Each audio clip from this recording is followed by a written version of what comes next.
बिस्मिल्लाहिर्रहमानिर्रहीम। Dear students, अस्सलाम वालेकुम। आज हम PSY 611 ethical issues in psychology का शॉर्ट लेसन नंबर 23 का आगाज़ करेंगे। तो लेसन नंबर 23 का नाम है access to records and personal information part 1। In the started आपको गाइडलाइंस फॉर रिकॉर्ड कीपिंग, मतलब कि हम किस तरह से रिकॉर्ड कीपिंग करते हैं किसी भी अदारे में कोई भी डाटा को लेकर, इस लेसन नंबर 23 में बताया गया है। इन द स्टार्टेड फाइनेंशियल रिकॉर्ड्स को किस तरह से हम मेंटेन करेंगे रिकॉर्ड्स कीपिंग के हवाले से। तो इसमें कुछ इस तरह से आप स्टूडेंट को बताया गया है कि साइकोलॉजिस्ट को अपनी फाइनेंशियल रिकॉर्ड्स की एक्यूरेसी का ख्याल रखना चाहिए। अगर फाइनेंशियल रिकॉर्ड्स सही तरीके से मेंटेन किए जाएँ तो ये बिलिंग की नेचर और किस सर्विस की पेमेंट हुई है, ये सब एक्यूरेटली क्लियर होता है साइकोलॉजिस्ट को।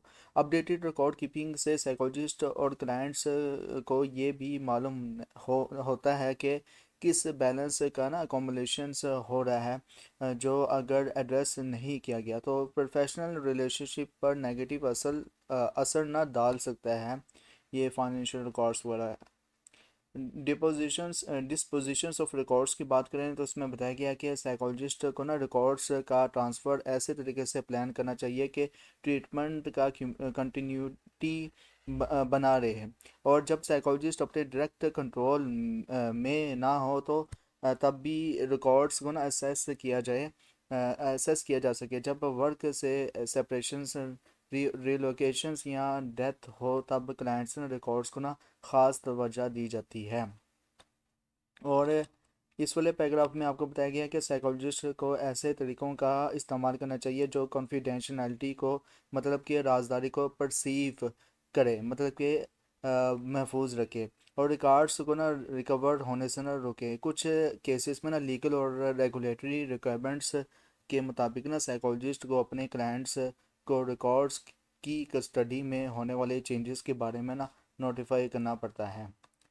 Access to records and personal information के बारे में बात करें तो उसमें बताया गया है ओवरऑल कि किस तरह से आप रिकॉर्ड्स को एसेस कर सकते हो और किसी की पर्सनल इंफॉर्मेशन को किस तरह से आप एसेस कर सकते हो रिकॉर्ड्स को लेकर। इन द स्टडीड इसमें कुछ इस तरह से बताया गया कि मेंटल हेल्थ प्रैक्टिशनर अपने काम और क्लाइंट्स को रिकॉर्ड्स काफ़ी रीजंस के लिए रखते हैं। जैसे कि नंबर 1 पे लीगल ऑब्लिगेशंस, और नंबर 2 पे है अपनी याद पर रिलायंस ना करना। नंबर 3 पे है कि दूसरी प्रोफेशनल्स के साथ कम्युनिकेशंस करना। नंबर 4 पे है इम्पोर्टेंट डाटा का आसानी से मिल जाना। नंबर 5 में है आसानी जब सर्विसेज प्रोवाइड की जाए ना, या सर्विसेज प्रोवाइड की गई हों, इनका डॉक्यूमेंटेशंस या रिकॉर्ड्स कॉन्फिडेंशियल मटेरियल्स भी ना कंटेन करता है, मतलब मुश्तमिल होता है। और जब तक ये रिकॉर्ड्स एग्जिस्ट करते हैं ना तो कोई और पर्सन जो थेरेपिस्ट नहीं है वो इन रिकॉर्ड्स को एसेस कर सकता है। आगे मज़ीद बताया गया है कि एड्रेसिंग के दौरान, मतलब कि जब आप रिकॉर्ड्स फाइंड कर रहे होते हो, उनको ट्रेस कर रहे होते हो, तो फिर एड्रेस करते हैं, मालूम करते हैं कौन कौन से इश्यूज होने चाहिए, मतलब कि कौन कौन से इश्यूज शामिल हो जाते हैं या हो जाते हैं शामिल इश्यूज़ वगैरह। तो इसमें इन द स्टार्टेड आपको बताया गया कि नंबर 1 पे मतलब कि इस इशू को एड्रेस करते वक्त ना साइकोलॉजिस्ट को ये बातें कंसिडर करनी चाहिए जब वो किसी की पर्सनल इंफॉर्मेशन को असेस कर रहा हो या रिकॉर्ड्स को असेस कर रहा हो। तो इस इश्यूज़ को ना एड्रेस करते वक्त साइकोलॉजिस्ट को ना ये बातें कंसिडर करनी चाहिए, याद रखनी चाहिए जहन में। नंबर 1 पे है कि क्लाइंट्स का इन्फॉर्म्ड कंसेंट लेने का प्रोसेस है जब इंफॉर्मेशन रिलीज़ करनी हो। मतलब कि क्लाइंट्स की जब इंफॉर्मेशन देनी हो किसी को तो उस क्लाइंट से भी परमिशन लेनी हो, उसको इन्फॉर्म करना हो, ठीक है ना। ये भी जो है वो क्लाइंट से बगैर किसी रजामंदी के आप इंफॉर्मेशन एड्रेस नहीं कर सकते। नंबर 2 पे है कि कौन से क्लेम्स और सर्कमस्टांसेस हैं जिनमें ना डिफरेंट पार्टीज रिकॉर्ड्स एसेस करने चाहती है और वो किस नेचर की इंफॉर्मेशन चाहती है। नंबर 3 पे बताया गया है कि क्लाइंट से रिकॉर्ड्स का ना टीचिंग या रिसर्च पर्पस के लिए यूज़ करना, जिसमें ना रिकॉर्डिंग्स और फोटोग्राफी के मटेरियल्स भी शामिल हो सकती हैं। तो ये टीचिंग या रिसर्च पर्पस के लिए यूज़ करना, ये भी ना क्लाइंट्स को हवाले से ना ये इश्यूज़ क्रिएट कर सकते हैं। तो इस हवाले से क्लाइंट्स का जो है ना कंसर्न होना चाहिए इस हवाले से। इस वाले पैराग्राफ में आपको बताया गया कि ट्रांसफरेबल रिकॉर्ड्स क्लाइंट्स के लिए ना क्लाइंट्स के लिए या तो हेल्पफुल हो सकते हैं या उनको नुकसान भी पहुंचा सकते हैं। और ये डिपेंड करता है कि इनका क्लाइंट्स मतलब कि जो साइकोलॉजिस्ट के क्लाइंट्स है और यूजेस पे डिपेंड करता है। HIPAA रेगुलेशंस के मुताबिक हर कंसेंट या रिलीज फॉर्म में ना ये मिनिमम डिटेल्स होनी चाहिए। कौन कौन सी डिटेल्स होनी चाहिए HIPAA रेगुलेशंस के मुताबिक? अच्छा, ये एब्रीवेशन जो है ना, ये HIPAA रेगुलेशंस, एक्चुअल में इसका एब्रीवेशन मैं आपको बताता हूँ। इसका नाम है health insurance portability and accountability act जो है ना, वो रेगुलेशंस के मुताबिक जो है ना ये होने चाहिए। रेगुलेशंस के मुताबिक हर कंसेंट्स या रिलीज फॉर्म में ना ये मिनिमम डिटेल्स होनी चाहिए। तो ये एब्रीवेशंस इंपॉर्टेंट है पेपर पॉइंट व्यू से। इसके एब्रीवेशंस आप नेट से निकाल लीजिएगा अगर आपको सुनने में नहीं समझ में आया। इसके एब्रीवेशंस हैं health insurance portability and accountability act, HIPAA regulations. Okay, जैसे कि मैं बता रहा था कि ये जब भी आप रेगुलेशंस, इनके रेगुलेशंस के मुताबिक हर कंसेंट जो है ना या ये रिलीज़ पर मिनिमम डिटेल्स होनी चाहिए जो कुछ भी हम रिलीज़ करेंगे। नंबर वन पे है कि जो इन्फॉर्मेशन से यूज़ या डिस्क्लोज की जाए ना उसका स्पेसिफिक और मीनिंगफुल डिस्क्रिप्शंस हो।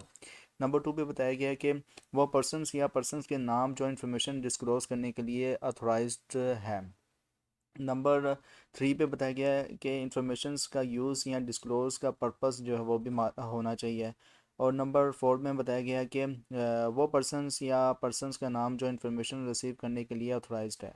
नंबर फाइव में बताया गया कि इंफॉर्मेशंस जो है ना इंफॉर्मेशंस की डिस्क्लोजर्स का एक्सपायरेशंस डेट या इवेंट, मतलब कि कब इंफॉर्मेशंस जो है वो एक्सपायर हो सकती है। जैसे कि मेंबरशिप होती है ना, समटाइम मेंबरशिप एक्सपायर हो गया या जो है वो ID कार्ड एक्सपायर हो गया। तो इसी तरह इंफॉर्मेशन की डिस्क्लोज का एक्सपायरेशन डेट या इवेंट जो है वो भी जो है वो होने चाहिए कंसेंट्स के मुताबिक।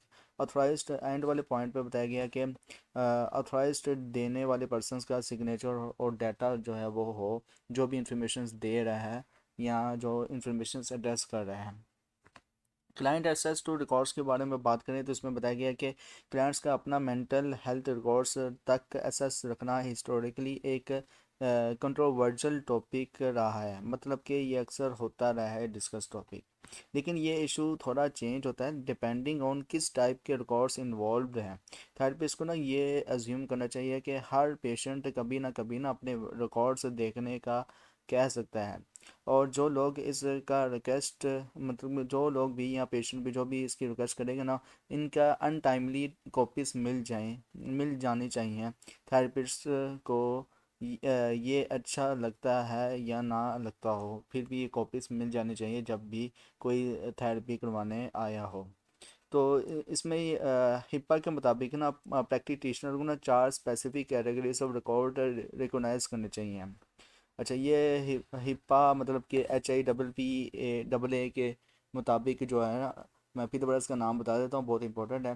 Health insurance portability and accountability act के मुताबिक जो है ना प्रैक्टिशनर जो भी साइकोलॉजिस्ट है या काम कर रहा है चार स्पेशल कैटेगरीज ऑफ रिकॉर्ड जो है ना वो रिकोगनाइज करने चाहिए। नंबर वन पे मेडिकल रिकॉर्ड्स, वो क्लाइंट का रखे, इसकी कॉपी रखे मेडिकल रिकॉर्ड्स की। उसके बाद है नंबर टू पे है साइकोथेरेपी नोट्स, नंबर थ्री पे है फोरेंसिक रिपोर्ट्स और नंबर फोर पे है मतलब कि D में है वर्किंग नोट्स। वर्किंग नोट्स आमतौर पर वो होते हैं जो कि मज़ीद प्रिडिक्शंस के लिए यूज़ किए जा सकते हों।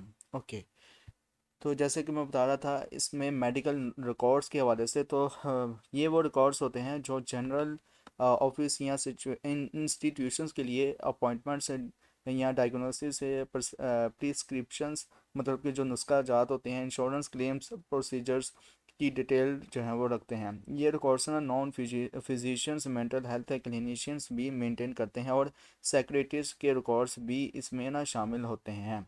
ओवरऑल ये मेडिकल जितना भी रिकॉर्ड्स होता है। ओके, अब आते हैं साइकोथेरेपी नोट्स के बारे में पढ़ लेते हैं। तो इसमें कुछ इस तरह से बताया गया है कि ये वो नोट्स होते हैं जो थेरेपिस्ट अपनी पर्सनल यूज़ के लिए लिखता है। इसमें ना साइकोथेरेपी के कंटेंट और प्रोसेस के बारे में डिटेल्स होती हैं जो मेडिकल रिकॉर्ड्स में आमतौर पर शामिल नहीं होती। ये नोट्स ना मेडिकल रिकॉर्ड से अलग फाइल में रखने रखने चाहिए, और ये पेपर पॉइंट भी से इम्पोर्टेंट है। ये जो साइकोथेरेपी नोट्स हैं ये मेडिकल रिकॉर्ड से अलग फाइल में रखने चाहिए ताकि इजीली असेस हो सके। अगर साइकोथेरेपी नोट्स डिस्क्लोज करनी है ना तो पेशेंट्स को ना एक स्पेशल रिलीज या वेवर्स फॉर्म साइन करना पड़ता है। Okay. Client access to records के बारे में बात करें, अब ये जो साइकोथेरेपी नोट्स है ना, क्यों पेशेंट्स को भी साइन करने पड़ेंगे? क्यों? क्योंकि एक तो ये कॉन्फिडेंशियल्स होती है, ऐसे कि किसी को भी, यहाँ तक कि जब हम पर्सनैलिटी का भी टेस्ट ले रहे होते हैं ना, तो उसमें भी हम एब्रीविएशन ही जो है वो क्लाइंट या पेशेंट्स का जो है वो शो ऑफ करते हैं। क्यों? वो इसी वजह से कि ज़ाहिर सी बात है कि ये क्या नफ्सियात एक ऐसा मामला है कि लोग उसको ना गलत समझते हैं। Okay. Client access to records के बारे में बात करें तो फोरेंसिक रिपोर्ट्स नंबर 1 पे आता है। तो ये रिपोर्ट्स ना वो डाटा और रिपोर्ट्स होती हैं जो स्पेशली ना लीगल कंटेक्स्ट के लिए कलेक्ट की जाती हैं, जैसे कि कोर्ट के लिए competency to stand trial, criminal responsibility या चाइल्ड कस्टडी एवल्यूशंस की रिपोर्ट्स। ये रिपोर्ट्स ना हेल्थ इंफॉर्मेशन शामिल कर सकती हैं, लेकिन इनका पर्पस और यूटिलिटी लीगल सिस्टम के लिए होता है। और ये कोर्ट ना रूल्स या ऑर्डर से गवर्न हो सकते हैं। मिसाल के तौर पर कुछ courts ordered forensic reports court के जो है ना दावा से दावा सील की जाती है, और इन्हें ना पर्सन्स के कंसेंट्स के बावजूद रिलीज़ नहीं किया जाता। मतलब कि जब फोरेंसिक रिपोर्ट्स जो होगी ना वो जब तक अदालत से या कोर्ट से मंजूर शुदा नहीं हो जाएगी ऑर्डर के मुताबिक, तब तक रिलीज़ नहीं किया जाता। अगर कोई भी क्लाइंट भी अगर आ जाए, या कोई पेशेंट या कोई मेडिकल कोई भी अगर फैमिली का पर्सन आ जाए, तो कोर्ट से फोरेंसिक रिपोर्ट तब तक रिलीज़ नहीं की जाती जब जज पास ना कर दे, कोर्ट से मंजूर ना हो जाए। अच्छा, इस वाले पॉइंट की बात करें, इस वाले पैराग्राफ की बात करें, तो इसमें बताया गया है कि कभी कभी क्लाइंट्स ना पहले ही एग्री कर सकता है कि कुछ डाटा या रिपोर्ट्स जो मेंटल हेल्थ प्रोफेशनल ने प्रिपेयर की है इनको एसेस नहीं मिलेगा, जैसे कि प्री एम्प्लॉयमेंट या इंडिपेंडेंट मेडिकल एवल्यूशन एग्जामिनेशन में। फोरेंसिक प्रैक्टिस स्टैंडर्ड से ये इंश्योर करते हैं कि क्लाइंट्स को ना इंटरव्यूज़ के पर्पस और किस किस पार्टी को डाटा मिलने वाला है इसके बारे में ना अच्छी तरह से ना इन्फॉर्म्ड कंसेंट दिया जाए। चाहे क्लाइंट्स कहते हैं अन अनएथेंटिकली, मतलब कि अगर क्लाइंट्स भी कह रहा हो कि ये गैर अखलाकी है, तो तब भी जो है ना वो ये पर्पस जो होता है ना वो फोरेंसिक प्रैक्टिस स्टैंडर्ड्स के मुताबिक जो है वो मेंटेन होता है, जिनमें क्लाइंट्स का इंटरव्यूज़ भी अगर होगा तो वो सब कुछ जो है वो examination evolution medical evolution examination के मुताबिक होगा, जो जैसे कि प्री एम्प्लॉयमेंट या इंडिपेंडेंट मेडिकल वगैरह।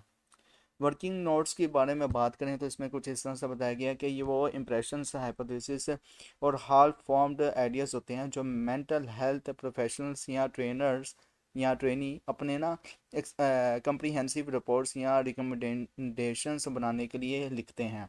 ये नोट्स अक्सर ना साइकोथेरेपी नोट्स या रिपोर्ट में बदल दिए जाते हैं, सुपरवाइजर्स के साथ ना डिस्कशंस के लिए यूज़ किए जाते हैं, और यहाँ न्यू डाटा आने पर ना इन्हें डिस्कार्ड कर दिया जाता है। मतलब कि जो है वो ख़त्म कर दिया जाता है या जोड़ दिया जाता है, क्योंकि ना ये नोट्स स्पेकुलेटिव, इम्प्रेशनिस्टिक और टेम्परेरी होते हैं। स्पेकुलेटिव मतलब ये है कि हर दफ़ा चेंज भी हो सकते हैं, इम्प्रेशनिस्टिक मतलब कि मुतबादल भी हो सकते हैं, टेम्परेरी मतलब कि आर्जी भी हो सकते हैं। इसलिए ये सिर्फ उसी पर्सनस के लिए मीनिंगफुल हो सकते हैं जो ये लिख रहा है बस, उसी के लिए वर्किंग नोट्स जो हैं वो हेल्पफुल हो सकते हैं। Access to records by family members के बारे में बात करें तो इसमें बताया गया है कि कभी कभी कोई फैमिली मेम्बर्स ना क्लाइंट्स के रिकॉर्ड्स को ना असेस करने की कोशिश करता है। थेरेपिस्ट को ना ये समझना चाहिए कि माइनर्स या फैमिलीज़ के साथ काम करते वक्त यूनिक प्रॉब्लम्स जो है वो वाक़या हो सकती है, और इन्हें हर इंडिविजुअल्स की प्राइवेसी और कॉन्फिडेंशनलिटी के हक़ का ना ख्याल रखना चाहिए। जब भी ऐसे रिलेशनशिप शुरू होते हैं ना तो हर पार्टी को कॉन्फिडेंशियल रिलेशनशिप की नेचर के बारे में ना इंफॉर्मेशन मिलनी चाहिए, और ये भी ना डिस्कस किया जाता है अक्सर। ये भी ना डिस्कस करना चाहिए कि किस तरह की इंफॉर्मेशन किसके साथ शेयर की जा सकती है। और इस वाले पैराग्राफ में आपको बताया गया कि जब क्लाइंट एक चाइल्ड हो या लीगली इनकम्पिटेंट हो तो पेरेंट्स या गार्डियंस को ना जनरली फुल लीगल इंटाइटलमेंट हो है रिकॉर्ड्स एक्सेस करने के लिए, मतलब कि अख्तियार है। इंटाइटलमेंट मतलब कि मुकम्मल अख्तियार है। स्ट्रॉन्गली प्राइवेसी प्रोटेक्शंस को ना इंश्योर करना बहुत ज़रूरी है ताकि ना इंडिविजुअल का ट्रस्ट मेंटेन हो और वो अपनी ज़रूरी हेल्थ केयर सर्विस लेने के लिए विलिंग रहे।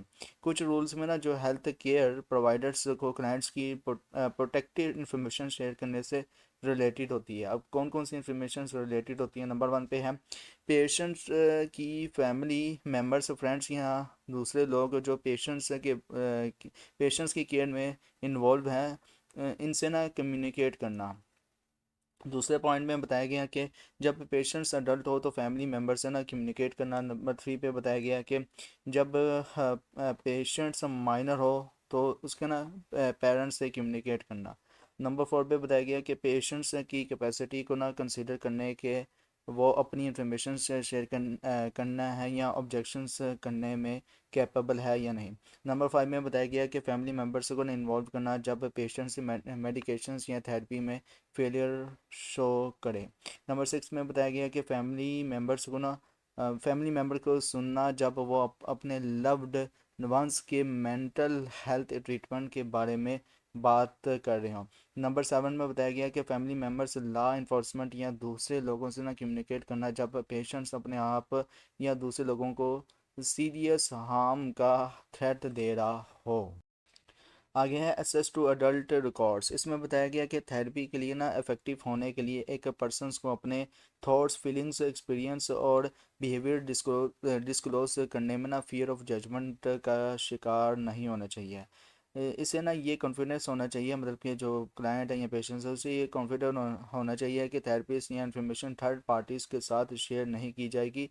थेरेपी में ना वोलनरेबल होने की एबिलिटी स्ट्रॉन्ग थेरेपेटिक अलायंस को सपोर्ट करती है और रिकवरी को ना तेज़ करती है। अगर फैमिली मेम्बर्स अडल्ट के रिकॉर्ड्स देखने की रिक्वेस्ट करती है ना तो जनरली उसे ना देने मतलब कि जनरली उसे ना देने किया जाना चाहिए, मतलब जनरली उसे देनी चाहिए जब तक कोई स्पेशल रीजंस ना हो। और इसमें मज़ीद बताया गया है, इस वाली यहाँ से लेके यहाँ तक नीचे ओवरऑल एंड तक इसमें कुछ इस तरह से बताया गया कि स्पेशल रीजंस में ना इमेंटमेंट डेंजर्स का टेस्ट या क्लाइंट्स की लीगली एडजस्टमेंट ना इन कैपेसिटी शामिल हो सकती है। मिसाल के तौर पर एक पेशेंट जो कैंसर से लड़ रहा है ना उनसे कुछ टाइम तक ना थेरेपिस्ट से ना अपनी फियर्स और कंसर्न्स शेयर की थी। जब सर्जिकल प्रोसीजर्स के दौरान कुछ कॉम्प्लिकेशंस हुई और पेशेंट्स लाइफ सपोर्ट इक्विपमेंट पर थी, इसकी फैमिली ने ना कोर्ट से रिक्वेस्ट की थी कि मैकेनिकल लाइफ सपोर्ट को ना डिसकंटिन्यू कर दिया जाए। इन्होंने थेरेपिस्ट से पेशेंट्स के रिकॉर्ड्स या कंजर्वेशन असेस करने की रिक्वेस्ट की थी ताकि ना वो गाइडेंस ले सकें। ऐसे केस में ना जब क्लाइंट्स खुद बात नहीं कर सकते ना थेरेपिस्ट के लिए डिसीजन लेना मुश्किल होता है। रूल्स के मुताबिक ना ये अनएथिकल नहीं होगा अगर थेरेपिस्ट नेक्स्ट ऑफ किन के रिक्वेस्ट के जवाब दे, अगर रिक्वेस्ट को ड्यूली ऑथराइज किया गया हो। ओवरऑल ये था आपका लेसन नंबर 23। कैसा लगा कमेंट्स में लाजमी बताएं। अब मैं आपको जो है वो ओवरव्यू दूंगा लेसन नंबर 23 का कि पेपर पॉइंट व्यू से क्या क्या इंपॉर्टेंट आपसे पूछा जा सकता है, सब कुछ मैं बताऊंगा। लेकिन क्या है कि मेरी रिक्वेस्ट उन स्टूडेंट्स हैं जिन स्टूडेंट्स ने अभी तक साइकोलॉजिस्ट कम्युनिटी यूट्यूब चैनल को सब्सक्राइब नहीं किया तो काइंडली प्लीज़ सब्सक्राइब करें, वीडियो को लाइक करें, क्लासमेट के साथ शेयर करें।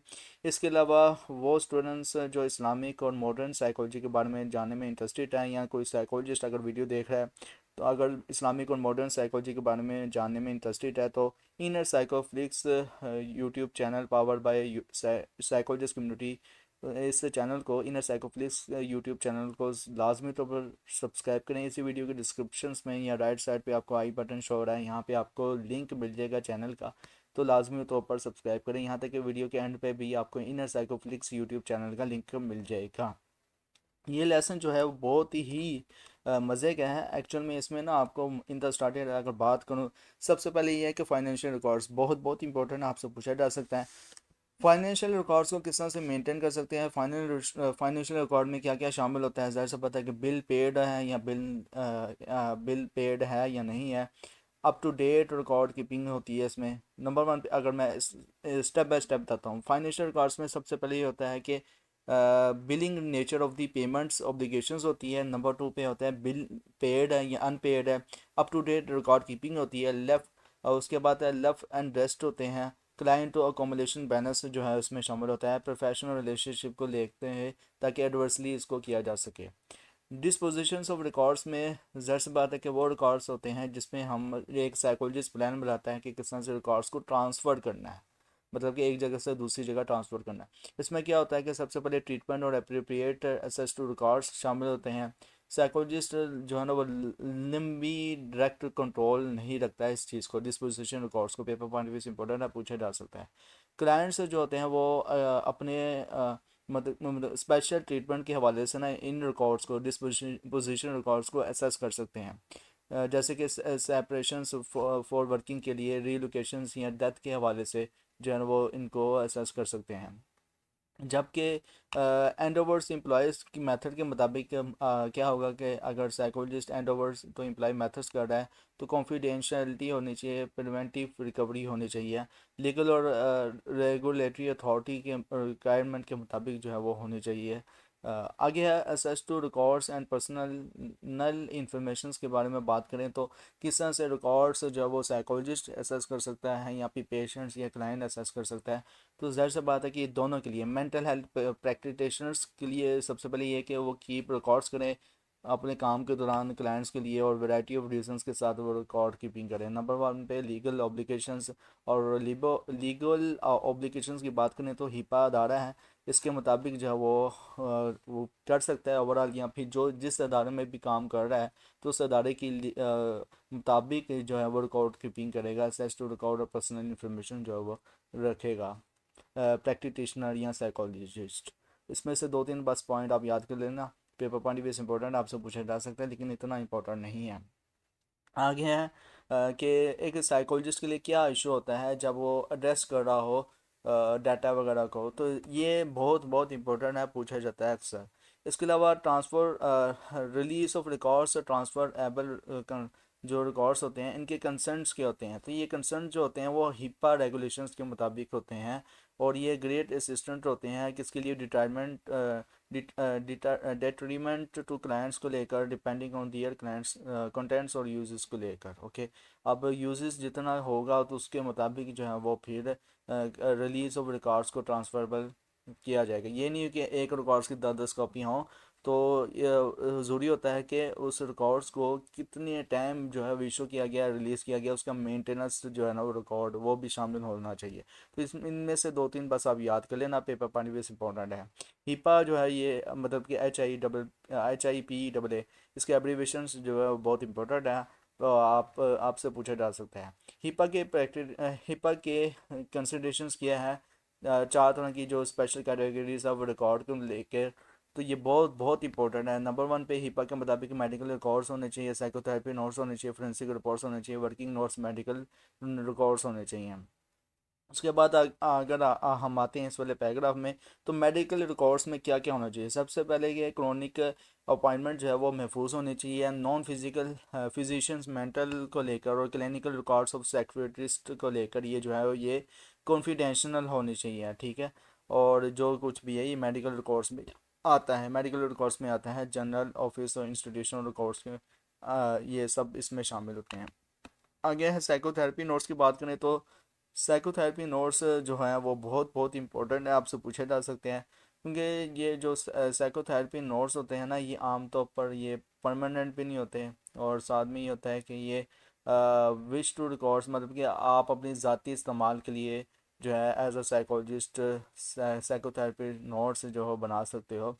और इनका यह है कि स्पेशल डेजिनेशंस को लेकर भी आप क्रिएट कर सकते हैं, मेडिकल रिकॉर्ड्स में ये शामिल होते हैं, और ये सेपरेट फाइल इनकी बनती है साइकोथेरेपी नोट्स को लेकर, ठीक है। वर्किंग नोट्स की तरह ही होते हैं, लेकिन साइकोथेरेपी और वर्किंग नोट्स का डिफरेंस आपसे पूछा जा सकता है। साइकोथेरेपी मेडिकल रिकॉर्ड्स में शामिल होती है लेकिन सेपरेट फाइल के साथ, ओके। जबकि वर्किंग नोट्स जो होते हैं ना वो सिर्फ एक आर्जी तौर पर अपनी हेल्प के लिए, ठीक है, आप वर्किंग नोट्स बना लेते हो कि अगर मैं भूल जाऊँ तो मुझे याद आ जाए। ये आर्जी भी हो सकते हैं वर्किंग नोट्स, और कम्प्रीहेंसिव भी हो सकते हैं, और इसके अलावा ये फॉर्मुलेटिंग भी हो सकते हैं, लेकिन ये आपकी डिपेंड ऑफ नेचर पे वर्किंग पे डिपेंड करता है। साइकोथेरेपी नोट्स जो है वो लाजमी जो है वो फाइल एक सेपरेट बनती है। जैसे कि डायग्नोस होना वो भी एक साइकोथेरेपी में आता है कि किस संग जो है वो थेरेपी दी गई थी। फोरेंसिक रिपोर्ट्स बहुत बहुत इंपॉर्टेंट है, लीगल कॉन्टेक्स्ट के हवाले से आपसे पूछा जा सकता है। मतलब कि अब इसमें कोर्ट ऑर्डर फोरेंसिक रिपोर्ट्स में क्या क्या सील होते हैं, क्या क्या नहीं होते हैं, मिसाल के तौर पर आप बताएं। तो इसमें आपसे पूछा जा सकता है, यहाँ तक यह भी आपसे पूछा जा सकता है कि हेल्थ इंफॉर्मेशन को लेकर क्या मकासद होते हैं एक लीगल सिस्टम के फोरेंसिक रिपोर्ट्स में। ये भी इस तरह से आपसे क्वेश्चन को वहाँ पर आके पूछा जा सकता है। इसके अलावा जो है अगर क्लाइंट्स वो एडवांस में एग्री ले ले तो तब उसकी रिपोर्ट के मामले में क्या जो है वो प्रोफेशनल हेल्थ के कंसर्न्स होने चाहिए। तो ये भी पेपर पॉइंट व्यू से इंपॉर्टेंट है कि वहाँ पर आके इसी तरह आपसे एमसीक्यूज या शॉर्ट लॉन्ग क्वेश्चन में पूछा जा सकता है। वर्किंग नोट्स के बारे में मैंने ऑलरेडी बता दी है, क्योंकि वर्किंग नोट्स और साइकोथेरेपी नोट्स अक्सर इनका ना कंपैरिजन पूछा जाता है, या फिर फाइनेंशियल रिकॉर्ड्स का तो पूछा जाता है, लेकिन ज़्यादातर इन दोनों का कंपैरिजन ही पूछा जाता है। Access to records by family members की बात करें तो फैमिली मेम्बर किस तरह से रिकॉर्ड्स को असेस कर सकती है। अगर अगर चाइल्ड है तो चाइल्ड के मामले में क्या होगा, अगर अडल्ट है तो अडल्ट के मामले में क्या होगा। तो ये सारे पॉइंट्स मैंने ऑलरेडी बता दिए डिटेल से। तो ये इनका कंपैरिजन जो है वो पूछा जा सकता है, लेकिन चाइल्ड का ज़्यादातर ऑलमोस्ट पूछते हैं। एसेस टू अडल्ट रिकॉर्ड्स को लेकर भी पूछते हैं, लेकिन चाइल्ड का ज़्यादा पूछते हैं। ओवरऑल ये था लेसन नंबर 23 का ओवरव्यू। कैसा लगा लेक्चर कमेंट्स में लाजमी बताएं। कोई बात, कोई जुमला, कोई सेंटेंस आप स्टूडेंट्स को अगर समझ में नहीं आया तो आप मुझसे कमेंट्स में पूछ सकते हैं। इंशाल्लाह प्रॉपर आपको फीडबैक मिल जाएगा आपके कमेंट्स के अकॉर्डिंग। इंशाल्लाह मिलते हैं नेक्स्ट लेक्चर में। Till then thank you so much. अल्लाह हाफिज़।